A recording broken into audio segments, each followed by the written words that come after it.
पत्नी ने अपने भाई के साथ मिलकर पति के साथ ही धोखाधड़ी कर दी।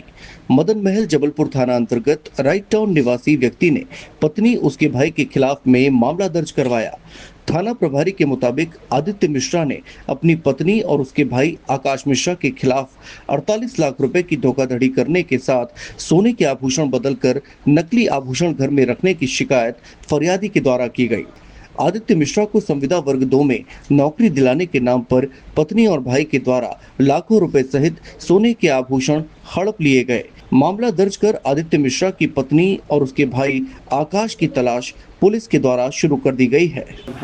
राइट टाउन क्षेत्र में रहने वाले जो फरियादी हैं आदित्य मिश्रा, उनके द्वारा एक शिकायत दर्ज कराई गई है, जिसमें उनके द्वारा बताया गया है कि उनकी पत्नी और उनके पत्नी के पक्ष से एक व्यक्ति है जिसका नाम आकाश मिश्रा है, और उसके द्वारा ऐसा कृत्य किया गया कि लगभग 38 लाख रुपए ले लिए गए हैं और उनको अवगत कराया गया था कि संविदा वर्ग 2 में उनकी नौकरी लगेगी, और इस बेस पे उन्होंने 38 लाख रुपए लिए हैं।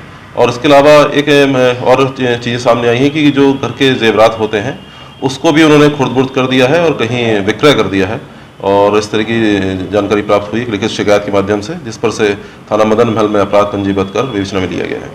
वह लगभग ये 2021 से उनकी शादी हुई है और पत्नी घर पे ही रहती थी। यहाँ राइट टाउन निवासी हैं, ये मूल रूप से धूमा के रहने वाले हैं, और चूंकि जिसे शादी में जो भी पैतृक संपत्ति मिलती है, जेवरात मिलते हैं, वो सब चीज़ें थी, और वो अब उनके द्वारा बताया गया कि बहुत सारे ऐसे जेवरात हैं जो बदल दिए गए हैं, नकली जेवरात प्राप्त हुए हैं। इस पूरे प्रकरण में विवेचना की जा रही है।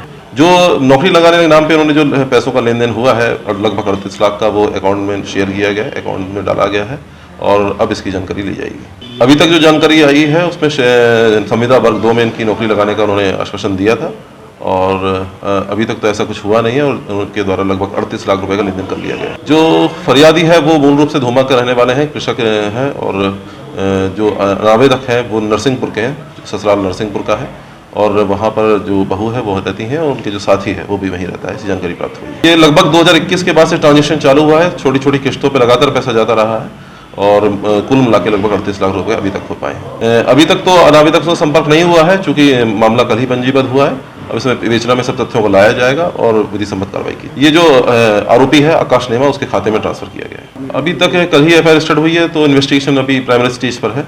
इसमें पूछताछ की जाएगी कि क्या कोई ऐसा विभाग से उनका संबंधिता थी कि नहीं, और सब चीज़ें विवेचना में आगे आएंगी।